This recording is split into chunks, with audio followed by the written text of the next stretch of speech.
Hello everybody and welcome to part 4 of the Dragon Ball Z Budokai 3 Let's Play. Today we're kicking off the Artifical Humans arc, which for Goku is actually the shortest story arc in the game. This will not take long at all, and in fact we're going to be getting into the Majin Buu arc by the end of this part. But naturally we have our usual pointless recap of things and, oh no, Frieza's approaching the Earth and all that. Goku doesn't pick up until he wakes up from, the viral heart disease or whatever it was in the series. Where, which put him out of commission for a while, so basically we're just going straight to the Cell games. Skipping over everything else. So that's really what makes this such a short story arc. But, certainly makes this thing redundant. But anyway, speaking of Dragon Universe, actually, which is of course the story mode in this game, one of the interesting things is that there's an unused model for Frieza in his first form inside his hover chair for this game. And it's believed that he would have used that to actually fly around in Dragon Universe. So it's just one of those cool little details that, again, obviously the people that made this game at DIMS, they really know their Dragon Ball stuff. I mean, some of the references on the world map that we're going to see really show that anyway. But it's just, obviously they weren't given a lot of time, or, they just got too ambitious and couldn't pull it off within the, the budget allotted, or things like that. It also is a bit of a shame. I feel like Budokai 3, as much as I love it, and as much as I consider it the best Dragon Ball fighting game, things like that, it's just, it could have probably been even better. Now, what you actually saw me do was something that I'd honestly forgotten I could do, and that is to sense. And sense will just show you where some unique locations on the map are. But yeah, so Goku found the time machine, and, well, what a blast from the past, what a blast from the end of last part. This is, of course, Metacooler. Now, we just saw this fight, so I figured I would rush past this, because, do you guys really want to see this again? So, it's a pretty basic fight. It's basically just another opportunity to grind if you really want to, because naturally Cybermen aren't all over the place anymore. But I do actually like watching these battles in fast motion, because it is actually a bit like, I guess what characters would normally see in the series. But anyway, so we can actually use Sense to find a few of the hidden cutscenes. And even though this is a really, really short story mode, it does actually have a few different cutscenes. In fact, I think DIMS must have realised just how short this was. And that's why they put in all these extra scenes. For some reason, Trunks and Vegeta and Gohan and everyone's just hanging about in this forest here. And, actually they're doing all the sort of, the dialogue going through emotions that are in the series where, so Goku, do you have a plan about the Cell games? But it's it's just all so random. And, after having this exchange in a forest... I'm sure we'll figure something out. Anyway, see you guys later. Yeah, so see you guys later. Well, okay, then Vegeta is here. El Piccolo is here too, by the way. It's funny how the promotional artwork for the anime and in this game, they always give Vegeta kind of like a red highlight in his hair, when of course his hair is supposed to be pure black as a Saiyan. That's a trait of all Saiyans, but this is a totally optional sequence, but it's covering, again, it's covering kind of the content of the series. It's just not covering it in a way that makes logical sense for the story mode. Maybe he's just in denial. Well, you might be half right there, Piccolo. Okay, so then we can use our sense again. Nothing around here, though. However, then I ran into Kami's Lookout, and this, of course, is where all that dialogue really should take place. So, everyone's here? Again, everyone's just suddenly migrated from that forest to the Lookout. It's bizarre just how it's all ordered. I mean, I do like the idea of kind of being able to explore the world map and find these little optional sequences. I do kind of like, Goku's like, oh, actually, yeah, I'm way more powerful than you. And of course, we don't get to actually see any sort of animation, you just hear the sound effect in the background. It really is storytelling at its most basic. This is even more basic than a visual novel, because at least in a visual novel, characters actually have different expressions. Even while saying this, Vegeta still got that, funny little smirk on his face. And even though Goku's cheerful in almost all his dialogue, he's always got that really, strong grimace on his face, like he's ready to fight.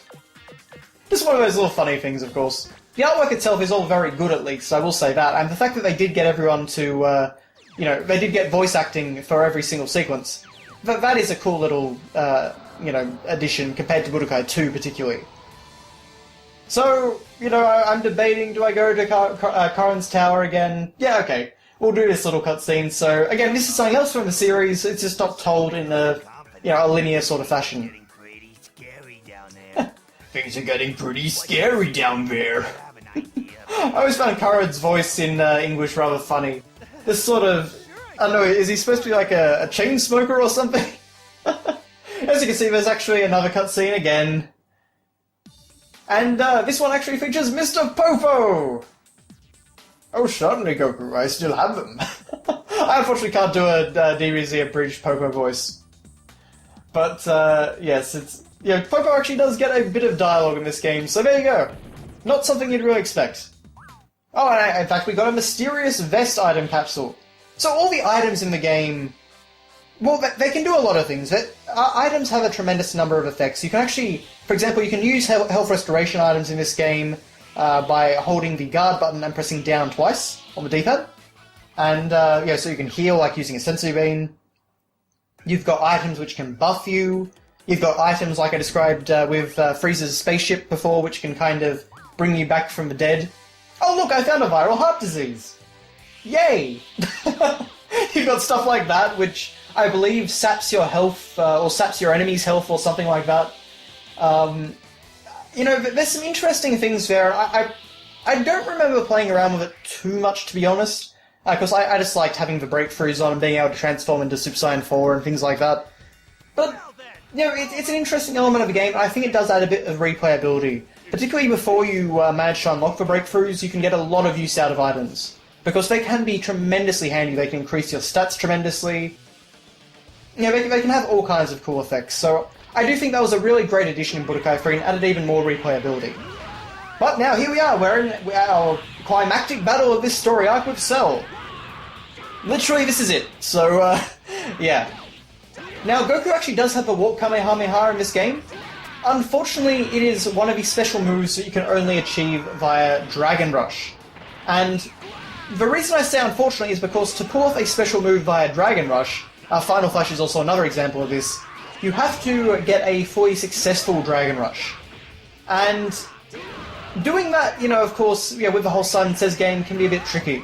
So I wanted to finish off Cell with a Warp Kamehameha, and you can see me trying. You know, I did actually finally manage to pull off a Dragon Rush here. I was trying not to activate my ultimate attack, as you can see.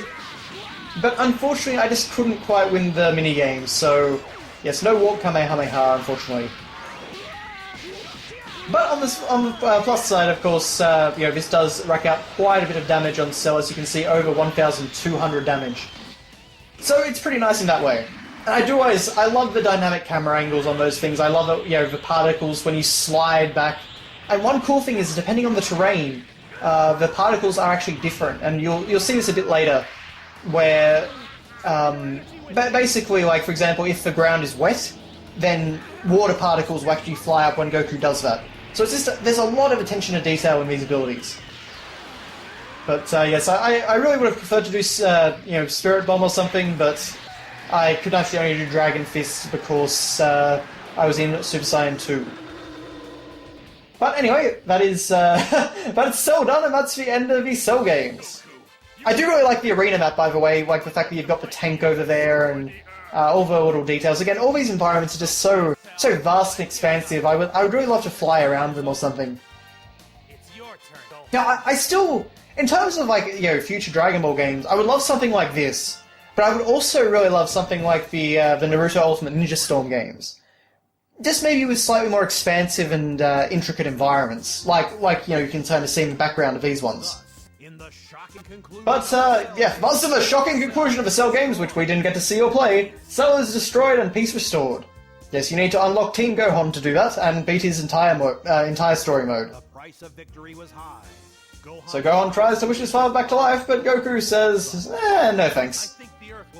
And, you know, a lot of people kind of go on about Goku doing this, and I can certainly see the argument. It's just, you know, he does kind of have a point. You know, Frieza came to Earth to, you know, get vengeance on Goku, and, you know, Gero built the androids to kill Goku, and, you know, he did have a bit of a point at this stage of the series. Of course, it didn't really, well, probably wouldn't really matter whether Goku was there or not, but still. So anyway, Gohan is a student in high school, blah blah blah blah. We saw this, of course, when I started up the Oob story arc, so I just skipped through it here. But now we're starting the longest story arc in Budokai 3 for Goku. This, of course, is the Majin Buu arc. And we kick things off with our battle against Majin Vegeta. And we're going to get some great story content here. What was Vegeta thinking about back there? And grayscale! Again, the storytelling in this game is truly peerless. Honestly, I kind of wish for the HD, Budokai re-release. They just took the cutscenes from Budokai 1 and put them into Budokai 3. I think it honestly would have been a really cool mix of things. Of course, it wouldn't fit if you just did it like that. It would take a lot more work than I'm sure they were willing to do. I'm still honestly amazed that we got that collection at all. You know, I still actually haven't played Xenoverse. I watched the Team 4-Star playthrough that they did with Dumplin and all that sort of thing. So that gave me a really good idea of the game, and while it was fun to watch, it certainly wasn't really the Dragon Ball fighting game experience that I was hoping it would be. It certainly wasn't the game, the Dimps fighting game that I was hoping for. So I'm very curious to see what happens with Dragon Ball Xenoverse 2, because I'll probably get that. I do have a PS4 now. And, of course, the Xenoverse 1 was on PS3, but, I prefer to get the one which runs well. Okay, but now we're fighting Majin Vegeta, and it is actually Majin Vegeta, it's not the Super Saiyan 2 Vegeta. Majin is actually a separate form, which can only be unlocked by a special item capsule, and I'm going to show that off later. He is certainly an amazingly powerful form, though. Much more powerful than his Super Saiyan 2, and he actually gets some new moves as well, a new ultimate, and also a new Ki Blast attack. His, right on the D-pad and circle attack. So yeah, very cool things, and this is Vegeta's form of the Super Dragon Fist. This is, saw a little bit of it anyway. This is Final Impact, which is honestly a pretty handy physical attack. And, trying to do something cool to finish off Vegeta, but unfortunately I'm only doing a Super Dragon Fist again. And this is always the problem with, being restricted to one character for an entire story mode playthrough. And, even though I like the idea of Dragon Universe, you get to choose your character and play through their side of the story and fly around as them and, get unique dialogue for them and stuff like that. I wouldn't really dislike a Dragon Ball story mode which was concise and... Oh, there you go, Atomic Blast, that's his move. Just kind of let you, try to switch up the characters as much as possible. Maybe even let you play as villains sometimes. But what you can actually see there, by the way, you see I didn't actually try and pull off a full Super Dragon Fist. I tried to inject a tiny bit of variety by, letting it miss, so it only kind of scraped Vegeta and did, half its normal damage. That if you do fail a special attack like that, some of them, not all, but some of them won't actually kill your opponent. They all have a variety of different effects and, things like that. There's a lot of intricacy to them in that way. But, of course, that's what happens if you lose the little button-pressing minigame. But that is the end for Part 4, so thank you very much for watching, guys, and I will see you next time.